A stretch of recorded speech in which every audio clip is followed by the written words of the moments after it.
Palakkad railway higher secondary സ്കൂളിൽ വിദ്യാർത്ഥിയെ principal പരീക്ഷ എഴുതാൻ അനുവദിക്കാത്തതിൽ പ്രതികരിച്ച് വിദ്യാഭ്യാസ വകുപ്പ് മന്ത്രി വി ശിവൻകുട്ടി. മോഡൽ പരീക്ഷയ്ക്ക് മാർക്ക് കുറഞ്ഞെന്നാരോപിച്ച് വിദ്യാർത്ഥിയെ പരീക്ഷ എഴുതുന്നതിൽ നിന്ന് വിലക്കാൻ പ്രിൻസിപ്പലിന് അവകാശമില്ല, അധികാരമില്ല. വിദ്യാർത്ഥിക്ക് പരീക്ഷ എഴുതാൻ അവസരം നൽകും. സ്കൂളുകളുടെ ഇത്തരത്തിലുള്ള നിലപാടുകളിൽ സർക്കാർ വിട്ടുവീഴ്ചയില്ലാതെ നടപടി സ്വീകരിക്കുമെന്നും മന്ത്രി തിരുവനന്തപുരത്ത് പറഞ്ഞു. പരീക്ഷ സംബന്ധമായ കാര്യങ്ങൾ പ്രിൻസിപ്പൽ ഇടപെടാൻ പാടുള്ളതല്ല.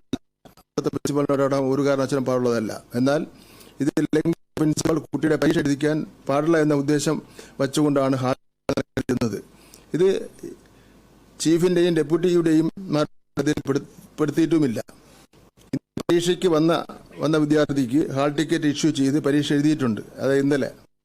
ഇനിയുള്ള പരീക്ഷകൾ എഴുതിക്കാനുള്ള സംവിധാനം ഒരുക്കിയിട്ടുണ്ട്. പ്രസ്തുത വിദ്യാലയത്തിലെ ചീഫിനെയും ഡെപ്യൂട്ടിയുടെയും വിശദീകരണം ഇതോടൊപ്പം അയക്കുന്നു. പ്രസ്തുത വിദ്യാർത്ഥിക്ക് വർഷം നഷ്ടപ്പെടാതെ പരീക്ഷ എഴുതാമെന്ന് വിദ്യാർത്ഥിയെ ചീഫ് അറിയിക്കുകയും ചെയ്തിട്ടുണ്ട്.